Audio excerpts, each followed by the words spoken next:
नमस्कार, मैं हूं आपके साथ पूर्णिमा मिश्रा। हमारे खास प्रोग्राम क्या कहते हैं नरेंद्र मोदी में आज आपको सुनवाएंगे प्रधानमंत्री मोदी का वो ऐतिहासिक भाषण जो उन्होंने 14 अक्टूबर 2011 को कांकरेज, गुजरात में दिया। मोदी जी ने अपने भाषण में कहा कि हम विकास चाहते हैं लेकिन प्रकृति का नुकसान करके नहीं। हम विकास चाहते हैं प्रकृति के साथ तालमेल करते हुए, और इसीलिए हम विंड एनर्जी, सोलर एनर्जी और वेस्ट वाटर के ट्रीटमेंट का उपयोग करके इन सारी दिशा में काम कर रहे हैं। आज हिंदुस्तान में अपने गांव में भी किसी से बड़ा कुछ करना हो तो भी लोग 5 बार सोचते हैं। किसी एक जिले से दूसरे जिले में कुछ बड़ा करना है तो भी हिम्मत की जरूरत पड़ती है।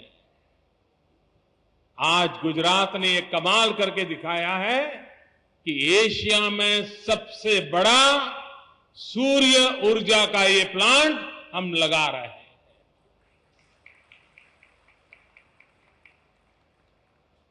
जो लोग पिछले एक हफ्ते से टीवी देखते होंगे, अखबार पढ़ते होंगे, उन सबको समझ आता होगा कि सौर ऊर्जा का क्या लाभ है।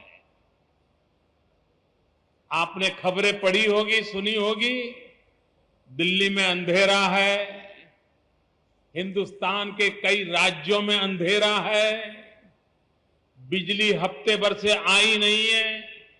बिजली नहीं आने के कारण पानी के पंप नहीं चल रहे, गांवों को पानी नहीं मिल रहा है। बिजली न आने के कारण गेहूं पीसने की जो घंटी होती है, चक्की होती है, वो चक्की को बिजली नहीं है, गेहूं नहीं पीस रहा है। खिचड़ी या चावल खा करके हफ्ते भर से लोगों को गुजारा करना पड़ रहा है। कारण क्या? कारण ये है कि बिजली पैदा करने के लिए जो कोयला चाहिए वो कोयला उपलब्ध नहीं है, और उसके कारण 10,000 मेगावाट से ज्यादा बिजली के कारखाने बंद पड़े हैं और रोज नए कारखाने बंद हो रहे हैं। हिंदुस्तान पर अंधेरे की छाया की संभावना पैदा हुई है क्योंकि कोयला उपलब्ध नहीं है। आप कल्पना कर सकते हैं अगर यही स्थिति भविष्य में रही तो मानव जात का क्या होगा। और अगर यही संकट हमें नजर आता है तो हम कब तक इंतजार करते रहेंगे कि चलो भाई जितना कोयला है वो तो पहले खत्म करो, बाद में कुछ सोचेंगे। तो दुनिया नहीं चल सकती। और इसलिए गुजरात ने एक पहल की है। पूरे हिंदुस्तान में सबसे ज्यादा रिन्यूएबल एनर्जी के क्षेत्र में गुजरात ने कदम उठाए। सौर ऊर्जा के संबंध में भारत सरकार रोज नई नीतियां निकालती है, रोज नए सर्कुलर निकालती रहती है, लेकिन अभी तक 5 मेगावाट बिजली भी भारत सरकार के माध्यम से इस देश की जनता को नहीं मिली। मित्रों, गुजरात एक ऐसा राज्य है कि जिसने एशिया में सबसे बड़ा ये काम करके दिखाया है, और हम वहां रुकने वाले नहीं हैं। हम वहां रुकने वाले नहीं हैं। हम दुनिया का सबसे बड़ा सूर्य ऊर्जा का काम ये गुजरात की धरती पर करना चाहते हैं।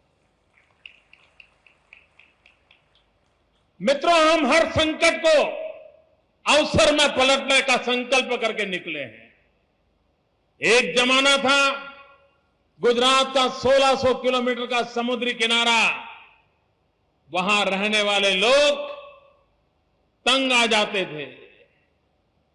जो मछली के व्यापार में थे उनका तो गुजारा चल जाता था, लेकिन जो किसान थे वो फसल नहीं उगा पाते थे। जमीन थी, पैदावार नहीं थी, और वो चाहते कि बच्चे कहीं शहर में चले जाएं, मजदूरी करें, रोजी रोटी कमाएं। गांव के गांव खाली हो जाते थे। 1600 किलोमीटर के समुद्र किनारे के गांवों का ये हाल था। क्या हम उनको मरने दें?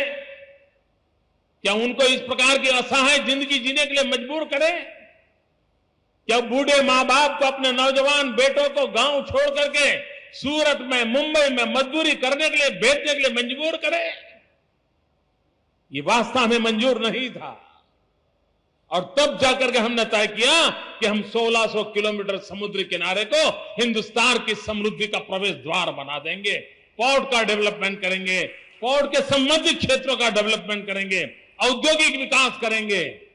और जो 1600 किलोमीटर का समुद्री किनारा कल हमें बोझ लगता था, संकट लगता था, वो आज आर्थिक गतिविधि का केंद्र बन गया। दोस्त, एक जमाना था अगर सरकारी किसी मुलाजिम को अगर कच्छ में ट्रांसफर कर दिया तो सारा राज्य मानता था कि ये कुछ गड़बड़ किया होगा, इसलिए उसको पनिशमेंट पोस्टिंग जेल खाने में डाल दिया।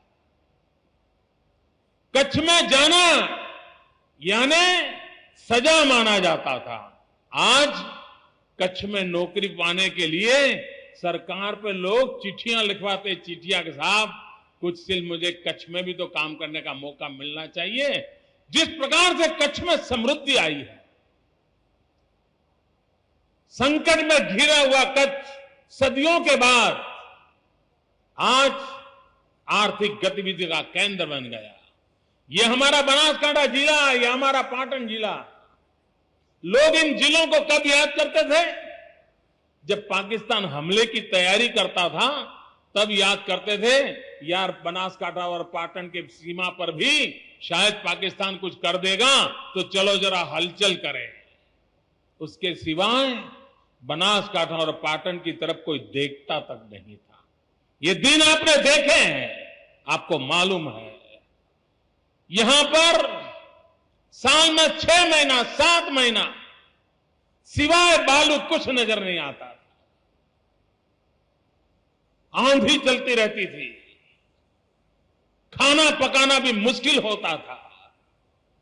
बिना मिट्टी को रोटी मिलना इस नसीब माना जाता था। ये दिन हमने गुजारे थे। क्या उसी मरुभूमि में, उसी रेत के ढेर के ऊपर क्या हम अपने भाग्य की रेखाओं को फिर से एक बार लिख सकते हैं? हमने निर्णय किया कि चाहे ये बालू से भरी भूमि क्यों ना हो, ये रेगिस्तान क्यों ना हो, यहां इतनी धूप कितनी ही क्यों न तपती हो, हम तपती हुई धूप से रुपयों की पैदावार करने का रास्ता खोज देंगे और यहां के जन जन के भाग्य को बदल देंगे। और आज सोलार प्रोजेक्ट ने उस भाग्य को बदलने का काम किया। मित्रों, संकट होते हैं, लेकिन रोते बैठना ये मनुष्य का स्वभाव नहीं हो सकता है।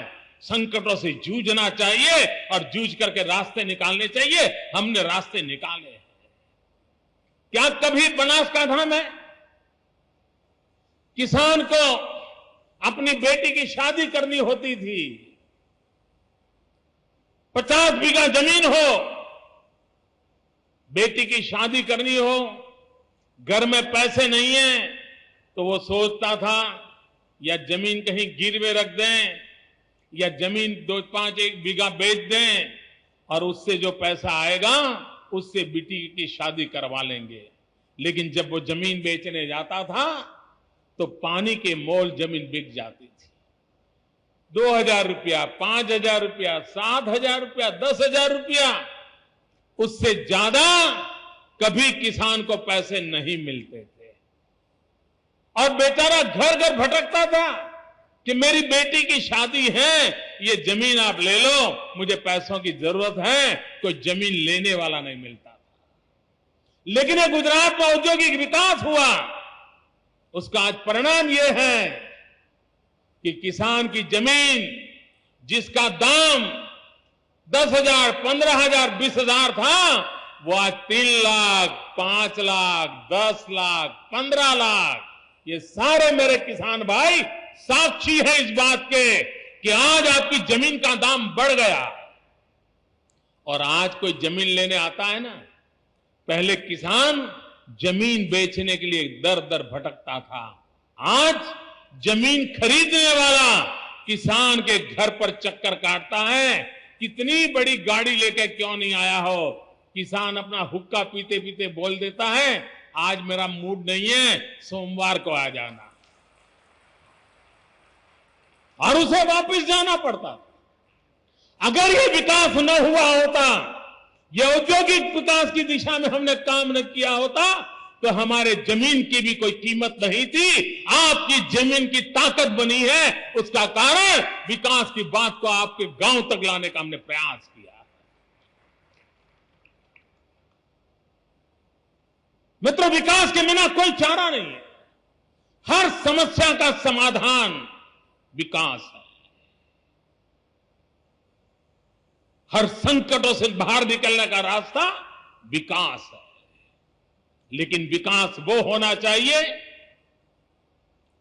जो प्रकृति के साथ संघर्ष करने वाला न हो, प्रकृति के साथ नाता जोड़ने वाला, प्रेम करने वाला हो। एक्सप्लॉयटेशन ऑफ द नेचर हमारी भावी पीढ़ी को खत्म कर देगा। हमें तो मिल्किंग ऑफ द नेचर उतना ही हमारा हक है। और इसलिए गुजरात ने एनवायरमेंट को प्राथमिकता दी है, पर्यावरण को प्राथमिकता दी है। हम विकास चाहते हैं, लेकिन प्रकृति का नुकसान करके नहीं। हम विकास चाहते हैं, प्रकृति के साथ तालमेल करते हुए विकास चाहते हैं। और इसलिए हम wind energy, solar energy, waste water के ट्रीटमेंट, बायोमास का उपयोग, बायो वेस्ट का उपयोग, इन सारी दिशा में हम काम कर रहे हैं। मित्रों, भविष्य में आज आपके घर में पशु है, कभी कभी पशु जब दूध नहीं देता है या हल खींचने की ताकत नहीं रखता है, तो किसान को भी लगता है कि ये भी बूढ़ा हो गया, ये भी बोझ बन गया, उसको भी उसका संकट लगता है। हम आपको उस मुसीबतों से बचाना चाहते हैं। हम आने वाले दिनों में ये पशु का जो वेस्ट निकलता है, मलमूत्र जो है, उससे गैस, उससे बिजली, और हर किसान जो पशु रखता है उसको दूध में से तो इनकम हो, लेकिन उसके मलमूत्र से भी इनकम हो। यहां तक हम पशु को ले जाना चाहते हैं।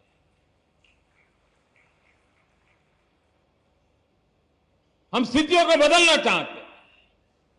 कभी कभी हम कॉटन की खेती करते हैं, कपास की खेती करते हैं, और बाद में कपास लेने के बाद खेत में जो उसकी सारा वेस्ट पार्ट खड़ा रहता है, उसको जला देते हैं। भाइयों बहनों, जला देने की जरूरत नहीं, अब आपको उससे भी पैसे मिलने की संभावना हुई है। ये गांडो बावड़, वो कल तक आपको संकट लगता था, वो अब बिजली पैदा करने का साधन बन सकता है। हम हर चीज, कूड़े कचरे से भी कंचन पैदा करने की दिशा में हम काम करना चाहते हैं। हर चीज का उपयोग कैसे हो, मानव जात के लिए उपयोग कैसे हो, इस प्रकार के एक होलिस्टिक अप्रोच के साथ गुजरात विकास की दिशा में आगे बढ़ना चाहता है। 2001 में जब आप लोगों ने मुझे जिम्मेवारी दी, देखते ही देखते 10 साल बीत गए, और 10 साल के एक्सपीरियंस से लगता है कि अब तो मेरा एक्सपीरियंस, अनुभव हो गया है। मैं जब नया आया था तब तो मुझे कोई ज्ञान ही नहीं था, जानता नहीं था। अब तो चीजों को समझने लगा हूं, तो अब तो मैं आने वाले दिनों में ज्यादा अच्छा काम कर पाऊंगा, ज्यादा अच्छी सेवा कर पाऊंगा। और आपकी भलाई के लिए ये 10 साल की मेरी जो पूंजी है, वो आने वाले दिनों में हर पल आपके लिए, आपके चरणों में समर्पित करके इस गुजरात के भाग्य को और अभी ऊपर ले जाने का प्रयास करूंगा।